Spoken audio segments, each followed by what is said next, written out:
Easy flow machine, അതായത് പുരയിടം കളയ്ക്കുന്ന machine. സ്ത്രീകൾക്ക്, കുട്ടികൾക്ക്, ഭിന്നശേഷിക്കാരായ ആൾക്കാർക്ക് വരെ പ്രവർത്തിപ്പിക്കാവുന്ന രീതിയിലുള്ള ഇതാണ്. ഇപ്പോൾ ഇതിൻ്റെ സെക്കൻഡ് വെർഷൻ്റെ വർക്ക് നടക്കുകയാണ്. അതുകൊണ്ട് ഇതിൻ്റെ പാർട്സുകളെല്ലാം പല ഭാഗങ്ങളെല്ലാം അഴിച്ചിട്ടിരിക്കുക. നമുക്ക് ഈ മെഷീനകത്ത് ആളിരിക്കാതെ തന്നെ നമുക്ക് മൊബൈൽ ഫോൺ വഴിയും ഈ മെഷീൻ നിയന്ത്രിക്കാം. 10ാം ക്ലാസ് വരെ പഠിച്ചു എന്നുള്ളത് ശരിയാണ്. ഒരു ഇൻസ്റ്റിറ്റ്യൂട്ടിൽ പോയി പഠിക്കാനോ അല്ലെങ്കിൽ ഒരു വർക്ക്ഷോപ്പിൽ നിന്ന് പഠിക്കാനോ ഉള്ള ഒരു നിവൃത്തി ഇല്ലായിരുന്നു. ഈ ലെയ്ത്ത് വർക്ക് തന്നെ ഞാൻ തനിയെ പഠിച്ചു. ഞാൻ ലെയ്ത്ത് വാങ്ങിച്ചു, അതെല്ലാം അഴിച്ച് സെറ്റ് ചെയ്ത് അതിൻ്റെ പ്രവർത്തനങ്ങൾ എങ്ങനെയൊക്കെയാണെന്ന് കണ്ട് മനസ്സിലാക്കി അതിപ്പോൾ അങ്ങനെ പഠിച്ചതാണ്. കൊച്ചു കുട്ടികൾക്ക് വരെ പറമ്പ് കിളയ്ക്കാൻ കഴിയുന്ന തരത്തിലുള്ള ഒരു മിഷൻ ഉണ്ടാക്കുന്നതിൻ്റെ തിരക്കിലാണ് നമ്മുടെ മോഹനേട്ടൻ.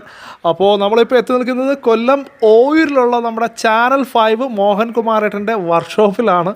അപ്പോൾ മോഹൻകുമാറേട്ടനെ പറ്റി പറയുകയാണെങ്കിൽ ലോകത്തിലാദ്യമായിട്ട് നമ്മുടെ കപ്പ് ഹാങ്ങിങ് മിഷൻ, നമ്മുടെ റബ്ബറിൻ്റെ കപ്പ് ഹോൾഡ് ചെയ്യുന്ന അതിൻ്റെ കമ്പി ഉണ്ടാക്കുന്ന മിഷൻ കണ്ടുപിടിച്ച വ്യക്തിയാണ്. അദ്ദേഹത്തിന് അതിൻ്റെ പേരിൽ ഡോക്ടറേറ്റ് കാര്യങ്ങളൊക്കെ കിട്ടിയിട്ടുള്ള ഒരാളാണ്.